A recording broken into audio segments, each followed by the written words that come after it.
Yo, everybody.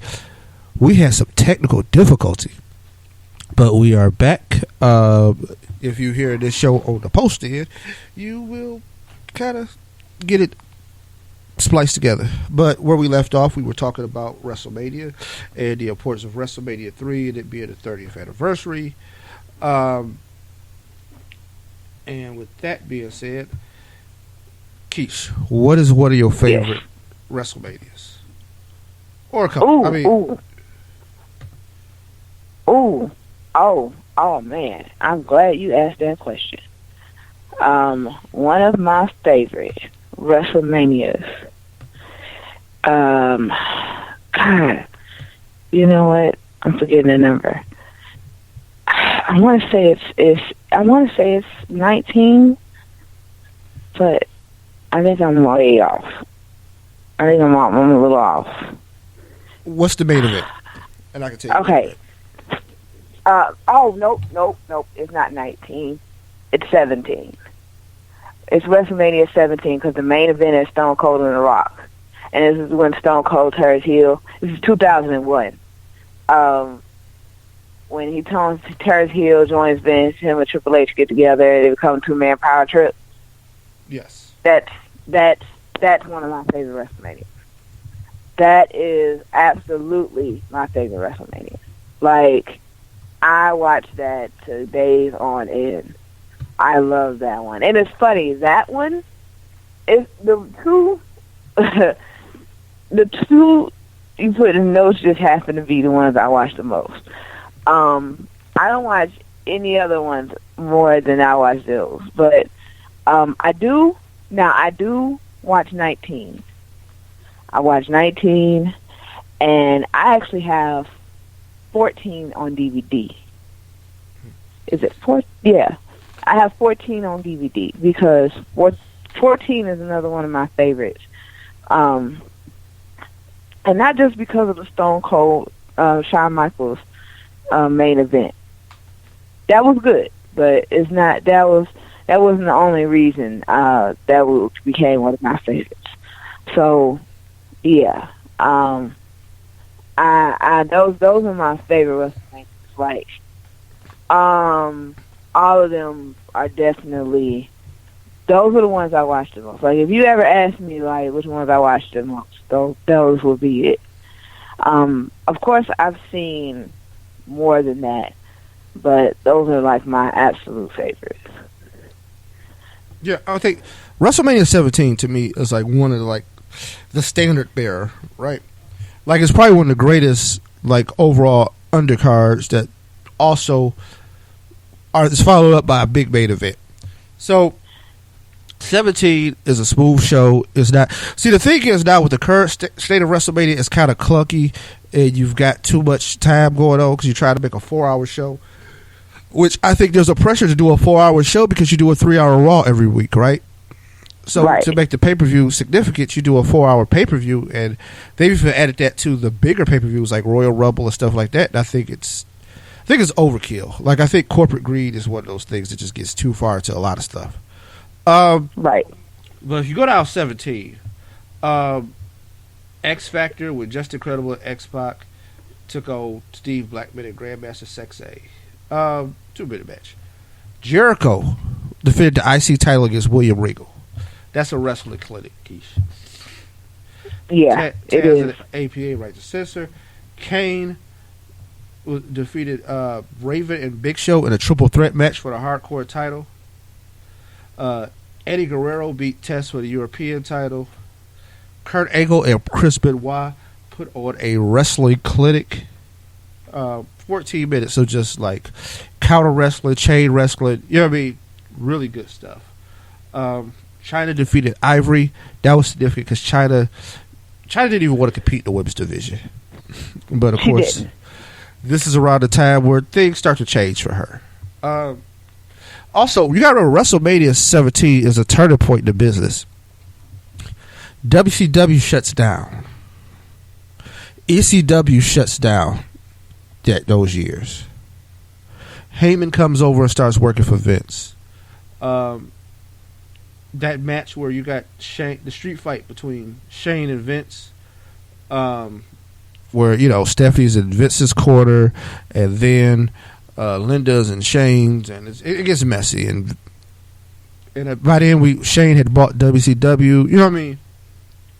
So we're there, and that what sets us up for the invasion later, which I think is an underappreciated thing, and it's kind of funny because people talk about like how it was a failed story, and I'm like, it didn't reach its full potential, but I still think it was really good.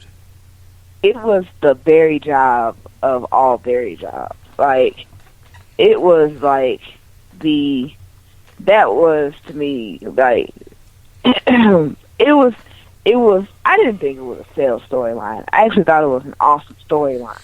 But at the same time, like, as I watched it more and more, the more I realized, like, it was just the graveyard of berries. Like, it was like, it was the berry job of all berry jobs. Like, you couldn't bury anybody worse than that. Like, period.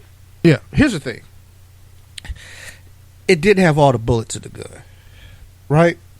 So, the way WCW was set up, a lot of the top talent didn't have contracts with WCW. They had contracts with AOL Time Warner because that's who was taking over the company at the time.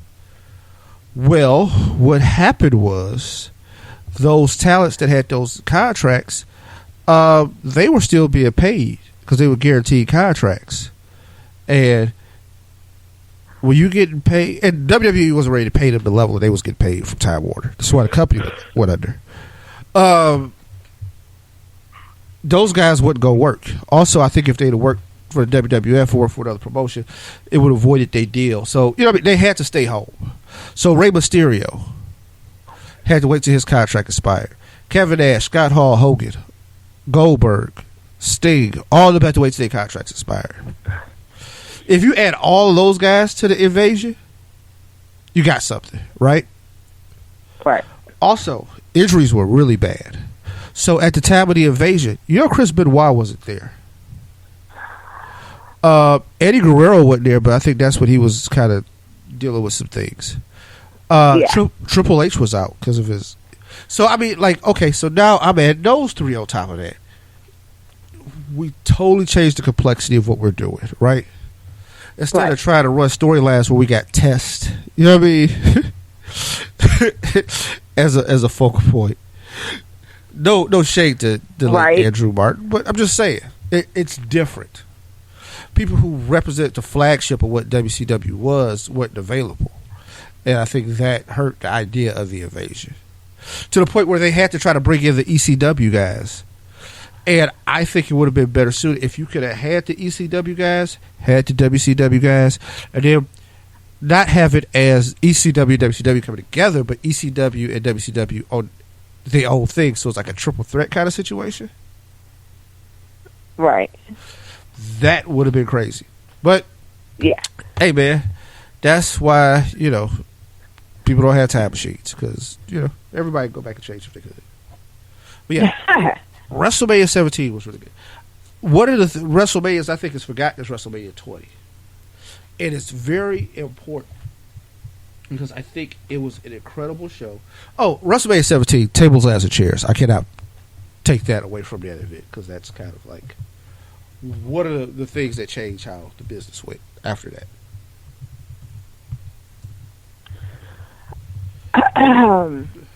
But WrestleMania 20, I call it the forgotten WrestleMania because it is. Well, and it was held at MSG, which is an incredible place to hold an event. Right. They were going to go back, like basically every 10 years they're supposed to go back to the Garden. They went, and it was at WrestleMania 1, they did WrestleMania 10, they did 20, but 30 they went to New Orleans and did the Superdome. Which I get it, because MSG, the problem with MSG is that you can't get a big gate.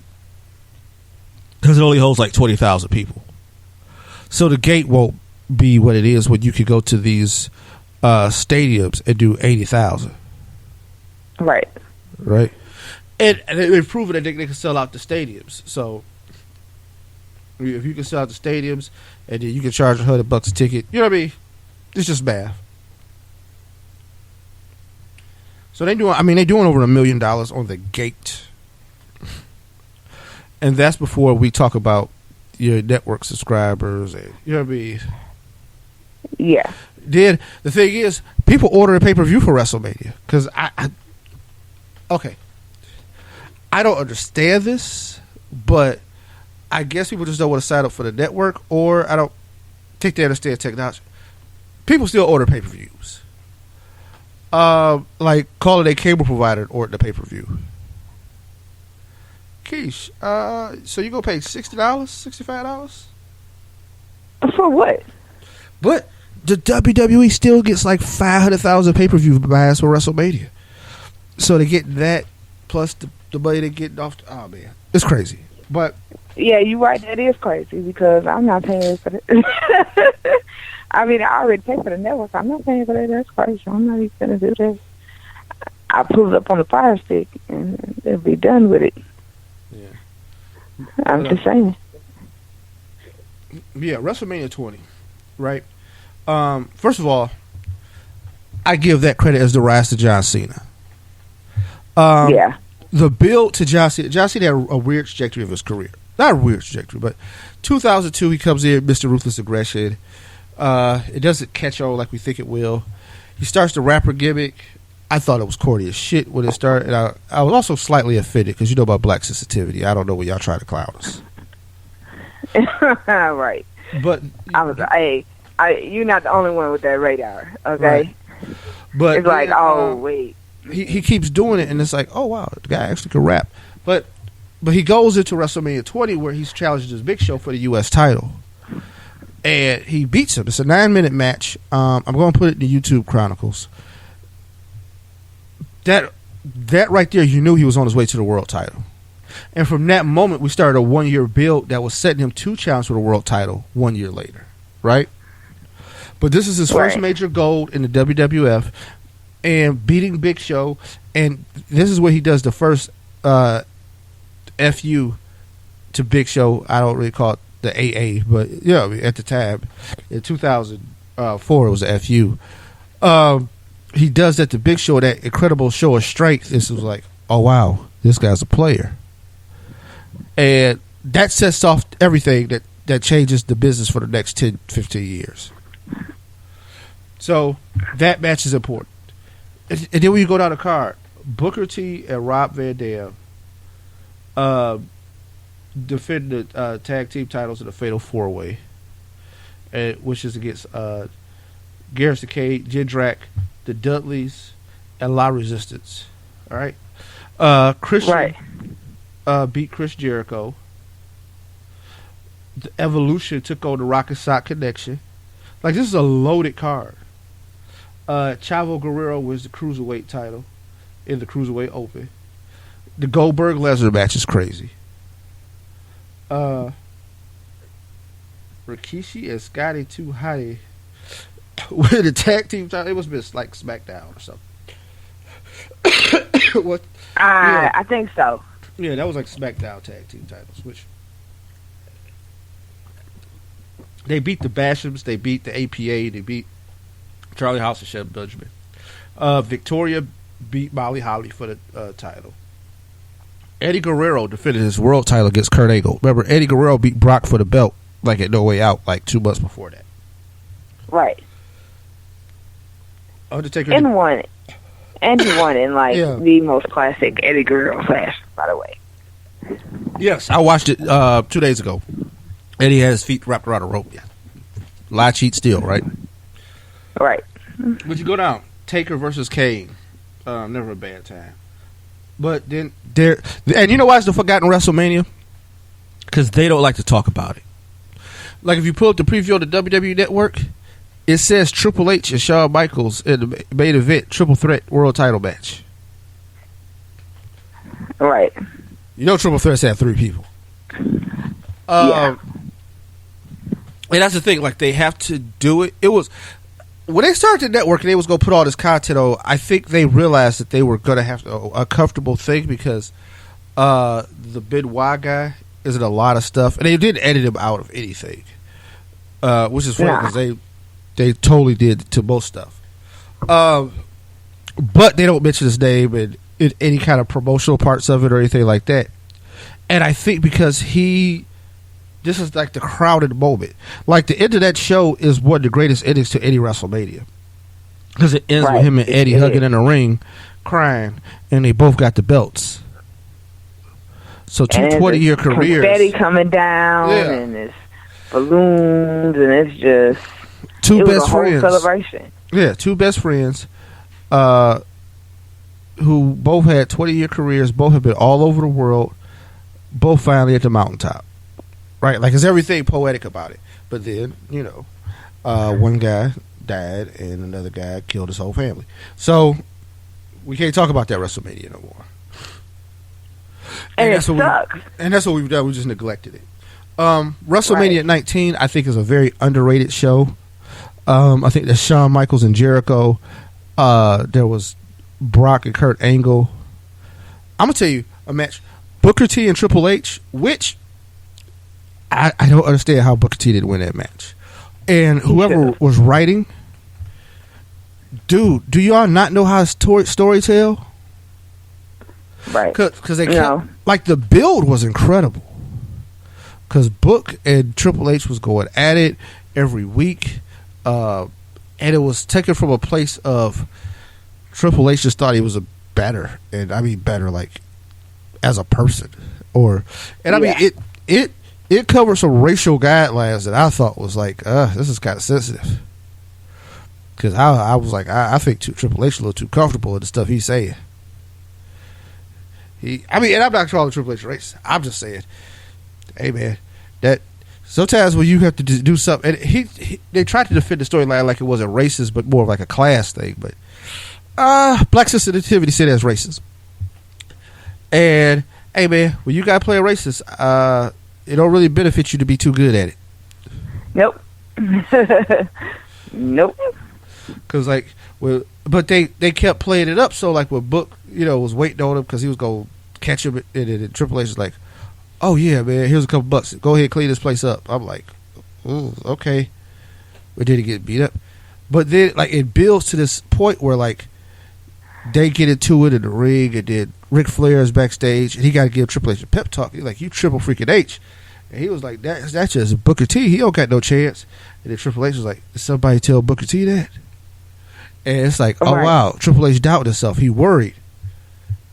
The storyteller says Booker T wins. He overcomes the guy from like the disadvantaged background, the guy who turned his life around, the guy who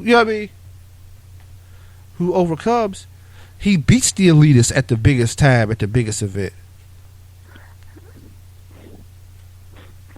Which would have made for a better storyline. Yeah, honestly, and I think WrestleMania 19 would be remembered better if that's how the story ended and that's how people were allowed to remember it. Let's see. I mean, we go over different WrestleManias all the time. Favorite events, favorite matches. Let's break down this card, right? Right. So everybody can go to sleep and be ready for tomorrow. NXT TakeOver. Y'all watch it. If you haven't listened to our previous show, you should. But yeah. Andre the Giant Memorial Battle Royal.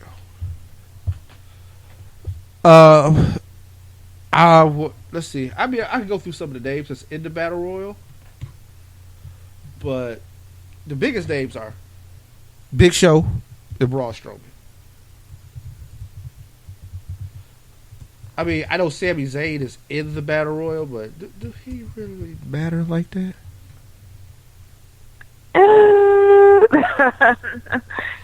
Not really. Yeah. No. Right. So I mean, that's the best answer I have. No, yeah. Not really. It's kind of like, hey, I know Mojo Rawley is in there, but I think all this kind. Okay. Like I can go down the list: Apollo Crews, Goldust, Epco, Primo, Dolph Ziggler, American Alpha, which I don't understand. Why the fuck are they in this Battle Royal and not fighting for the tag team titles? That's the thing that I was going to say. Because when I found out the Usos were in it too, I was like, time out. The Usos are the SmackDown Tag Team Champions. Why aren't they having a match?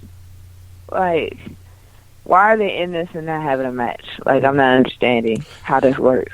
Yeah, like Sin Cara's in this match. Titus O'Neil. It's clearly set up between like Big Show and Braun are the only important names. The other 18, like, oh wow, y'all not in this. So I think it's another vehicle for Braun to look strong, right? And once he comes out of WrestleMania with a trophy, I think now we got to consider what is he gonna do next. Because him and the Roman Reigns thing, it got kind of weird when we try to infuse Taker, and then they don't really get a lot of resolution. Yeah, true. But it should come down to those two, and then something will happen. So that's that match.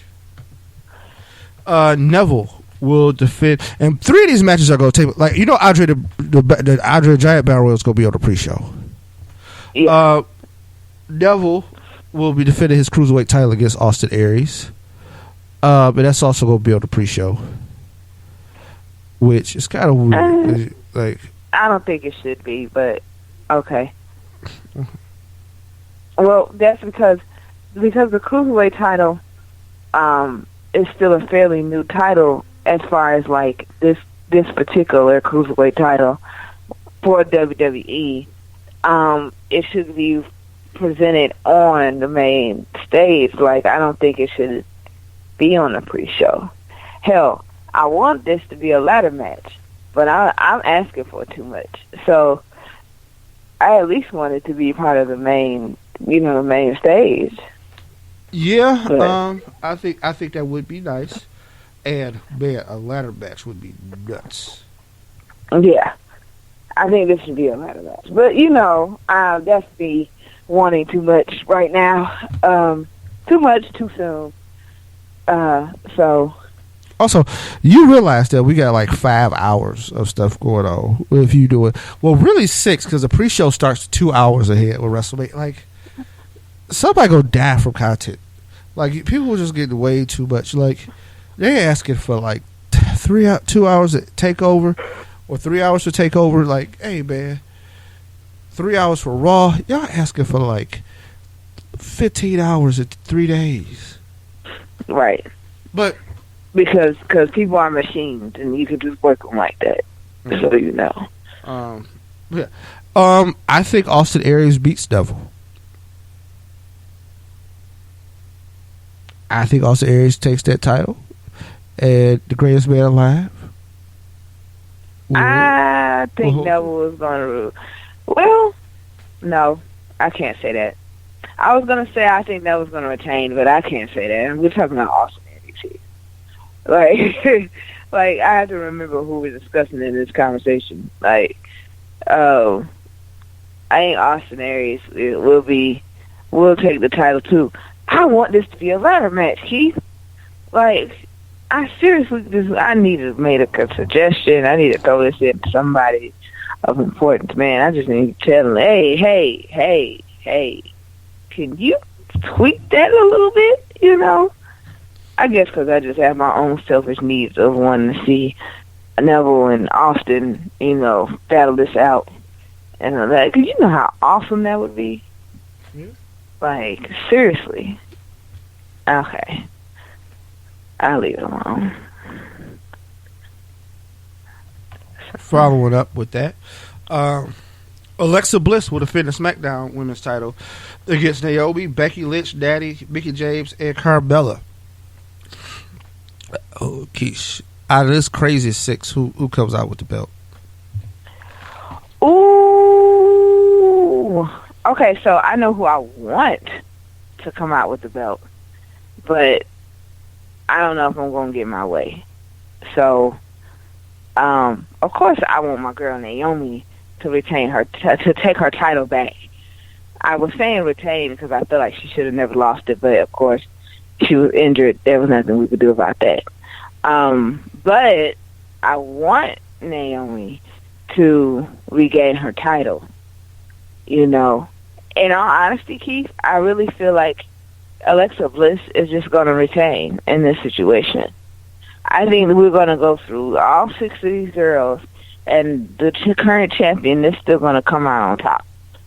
I only see it one or two ways. Yeah. So I'm going to go with Naomi because it's to her hometown. Even though the WWF really don't like helping people in their hometown, they usually shit on you in your hometown. But why not? Right? why not? Um, So there's that. yeah. So, but still, hey, we'll pick Naomi because it's like a 6-person match. I don't know how to call that. Chris Jericho will defend the U.S. title against Kevin Owens. This one is a little hard for me because I don't really, I don't know if, I don't know. I guess it's a little hard for me because I'm really a little afraid of the outcome. But at the same time, I know I got a good feeling how this will turn out.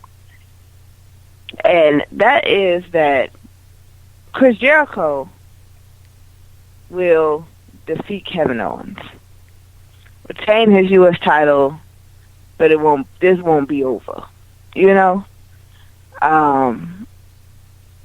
So, kind of just waiting on that to happen. Here's the thing. Kevin Owens is going to win this title. You know why? Because I think Jericho probably is going to get to a point where he takes that tab off to do the Fozzy thing. And I think KO, as part of whatever group Triple H is putting together, will be more credible as the leader if he has some kind of goal to get that thing rolling. And then he can push the idea of challenging for the Universal title. But right now, I think Kevin needs to get some gold on him, and that's what you're going to do. He's going to get it from Jericho.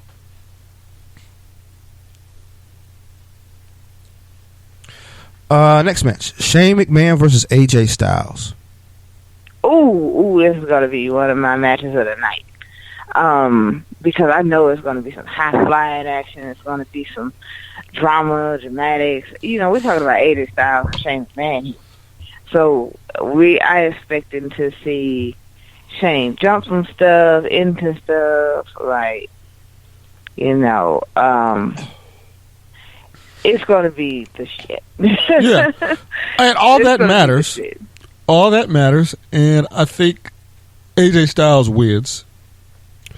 I think he'll beat Shane. Ooh, throat locking up, Hilby. Yeah, I mean, because Shane doesn't have to win, right? Now, right. I think this will be a better match than he had against Undertaker last year because he could do more with AJ. Like, he could pick him up and do stuff like that. So I think they're going to have a lot to do. And like you said, probably match of the night. But, yeah, I'm going to go with AJ for that one. Dean Ambrose, IC champion. Baron Corbin, challenger. What you got? I have, you know what? I have Baron Corbin. And I want to say that because, not because I dislike Dean or have something against him or, you know, whatever. But I really seriously believe that Baron Corbin will get his Intercontinental title shot right here. Like, I feel like this is going to be the beginning of that time for him. So,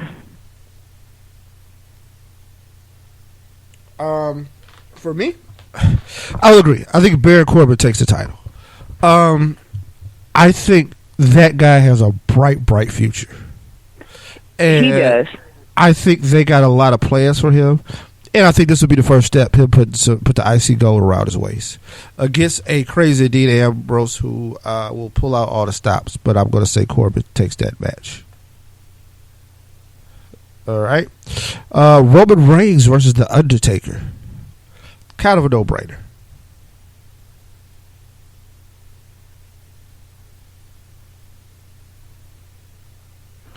Let's see.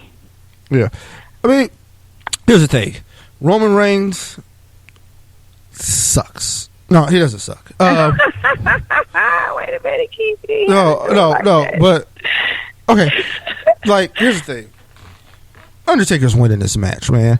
Undertaker gonna be like 23-1, and then he probably hang it up.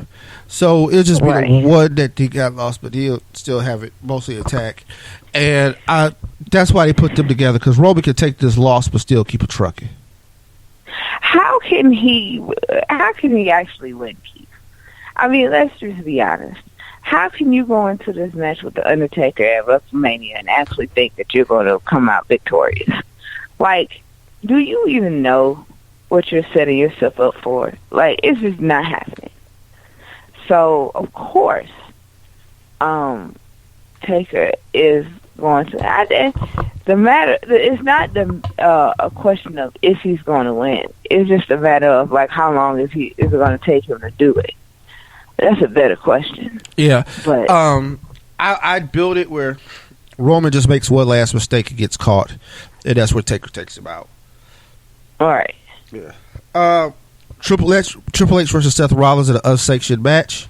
Yeah, Seth Rollins is gonna beat up Triple H. That's kind of a given. John Cena and Nikki Bella versus the Miz and the Maurice.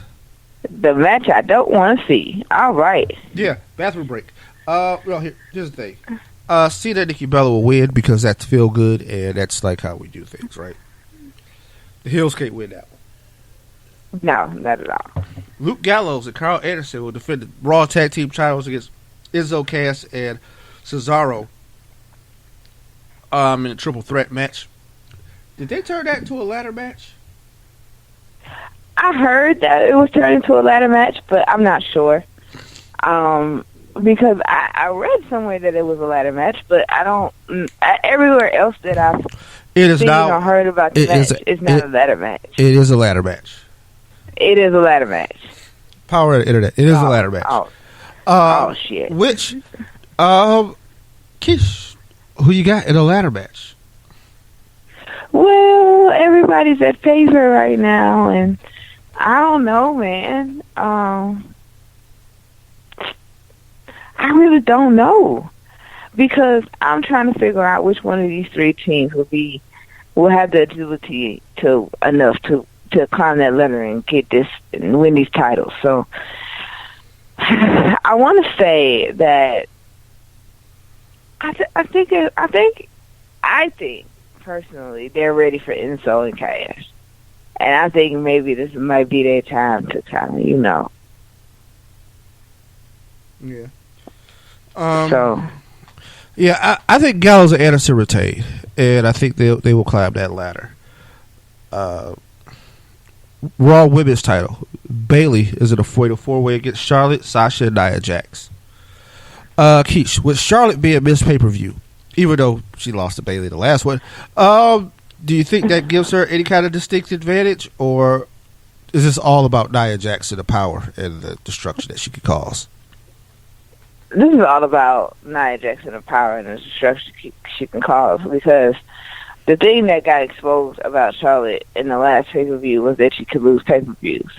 I'm not going to lie, that's exactly what I wanted to happen, because I wanted everybody to see that she's not invincible when it comes to pay-per-views. Just because it's a pay-per-view doesn't mean that she necessarily is going to win.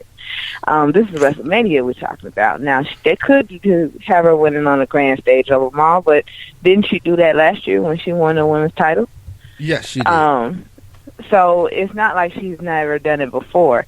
She's been given that spotlight and that chance to shine and all that kind of stuff, and however else you want to put it. Now, when we're talking about Bayley and Nia Jax, on the other hand, we're talking about two separate things pertaining from these two girls and Sasha Banks and Charlotte.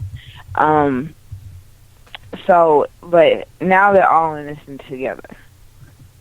And all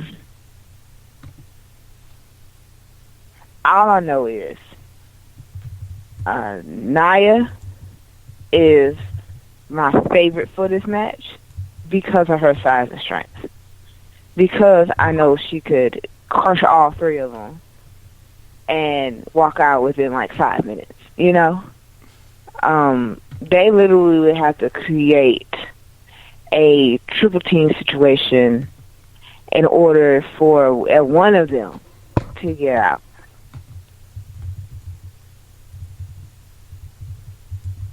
Yeah, I mean, here's the thing. I think Nia, this is her coming out party. And because I think we're familiar with the other three. I think this is Nia's coming out party, and I think Nia really puts them on a path of destruction. And then it changes the idea of like, well, what are we going to do? Because now the coalition has to figure out none of them can match her power or whatever. How are they going to get her? I would love to see her and Charlotte one-on-one after this. But and that's going to be the thing, too, because I think Charlotte is going to try to, like, marshal the whole thing. Because they're going to still kind of, even in the Fatal 4-Way, they're going to kind of go into the factions, right? Like, Bayley and Sasha are going to try to help each other, and Nia and Charlotte will help each other until somebody snaps. Now, of course, also, I think this is where Sasha turns on Bayley. So, we'll wait and see, right?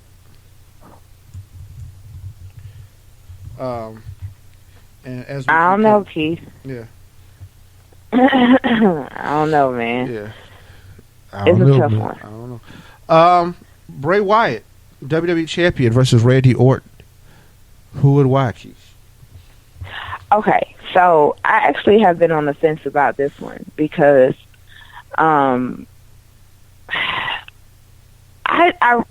Bray has gotten a title run that he's always deserved.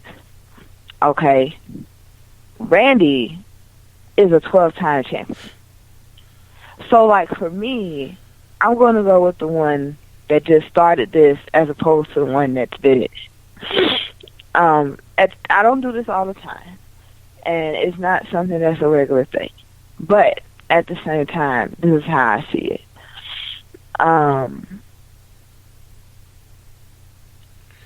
It's become aware to me that Bray could possibly just walk out of WrestleMania with the title all over again. Like, he never lost, so I feel like Bray is going to retain. And I actually think he's going to figure out some way to steal this moment away from Randy Orton. So I don't. This is like I don't know. This is definitely going to be one of the matches of the night. Period. Yeah. I think it's going to be one of the best stories told, and I think Bray Wyatt wins. Right? Like, I think this is where he really ascends to that next level, and I think I think they're going to bet on Bray. Right. And that's going to be the side of it. Goldberg, Universal Champion. Defending against Brock Lesnar. What we got? I don't know.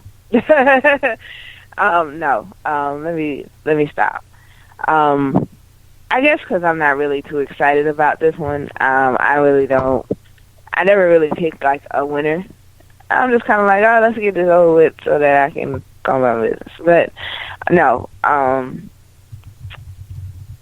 Brock to me is going to be victorious in this one. I feel like Goldberg has the fan base behind him to make him likable. You know, at times. And I say this at times, Goldberg is treated in that same sense. So, I personally think Brock Lesnar is going to win the title from him. And then he's going to go back to, like, writing sheet music and, that kind of thing. Yeah, I think Brock wins. Yeah, I think that's kind of an easy call. How he wins, it'll be interesting, right? Right. And I'm kind of interested in how this match will turn out. Like, are we going to have a long match? Are we going to have a short match? Like, how are we going to do this? I think this is going to be. I don't think that this is going to be a long match. I don't think they're going to drag this out for like 20, 30 minutes or no craziness like that. I don't even think it's going to be a full 15. I think it's going to go along the same lines that it's been going into, and that it's just not going to change. Like, it's not. And it's sad because, you know, everybody, some people don't speak for everyone. So it's rough. But here's the thing. Um, I don't expect it to go 30 minutes, but it should go 20. yeah, but I don't even expect it to be 20. Like, I really think it's going to be about a good 10, 15. Like, I don't really expect it to go on that long. So. Yeah, I mean, here's the thing. I think if they pull off 20, I think everybody will be satisfied. Yeah, 17, but then, I mean. 17 I mean, minutes. 14 minutes, I think, could tell a good enough story. But you cannot do 5 minutes. That means that you got to see them two in the ring for that long. And it's like, why, man? Like, yeah, seriously. I mean, they've got ways where they can drag it off. What they'll do, you know, one guy will get in the ring, one guy will go out of the ring. You know what I mean? They'll take it outside, they'll bring it back in. That kind of thing, right? Right. So definitely, they got ways to stretch it out. They'll take it to the ground. They'll do some ground and pound and that kind of thing, and kind of give it an MMA kind of feel to it, and you know, kind of just see what happens. Yeah, I mean, personally, I don't want to see it happen at all. But of course, you know, beggars can't be choosers. So. Well, I mean, in this situation, yeah. I don't know. I guess I'm fearing the 5-minute, 2-minute squash match, or, you know, the spear, jackhammer, bam, it's over. That's what I'm fearing. This is WrestleMania. I need that not to happen at WrestleMania. Like, any other pay-per-view, fine, do what you do. But this is WrestleMania, and I don't need 5-minute matches at WrestleMania. Like, no. It's not worth it. Yeah, I don't think you're going to get one. And I think that the way it's set up, those guys have to both look good. And the only way you're going to do that, you're going to have to do longer. That's why it's like 14 minutes, like, got to be, like, the minimum. And hopefully, in that time frame, everybody could get all the things they need to make it work. But I'm gonna go with Brock with it too. I mean, because it's the long range, right? Like, right. We got the mileage out of Goldberg. Exactly. We made it happen. He destroyed Owens. He did what he had to do. I think this is just gonna be this is gonna be Brock's time. And now how Brock wins it will be interesting, but this will be his time. With that. I think that's pretty much the card. After that, Keith, we're gonna have Raw the next night. Any surprises you think you go see? I think we're gonna go see maybe a surprise return. Of course, I feel like Raw after WrestleMania always has a surprise return. So I definitely am looking into that and trying to see who it could possibly be. Definitely going to see some new champions. Definitely going to see champions to retain. Definitely going to see a lot of things. So this is going to be a very interesting WrestleMania, to say the least. But of course, there's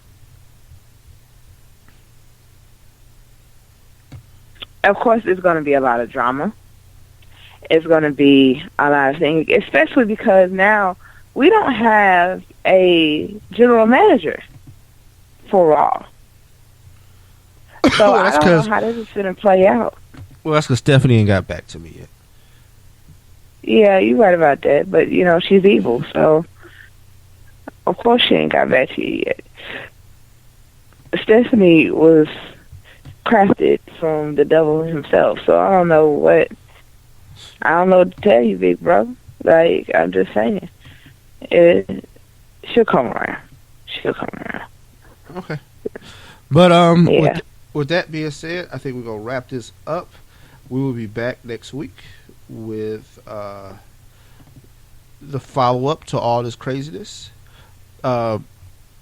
You guys who listen to this show, we appreciate you, and people who listen live survived the technical difficulty, and the people who download it will be like, "What you talking about? Everything seems fine." But yeah. But we'll be back next week. Peace. Bye.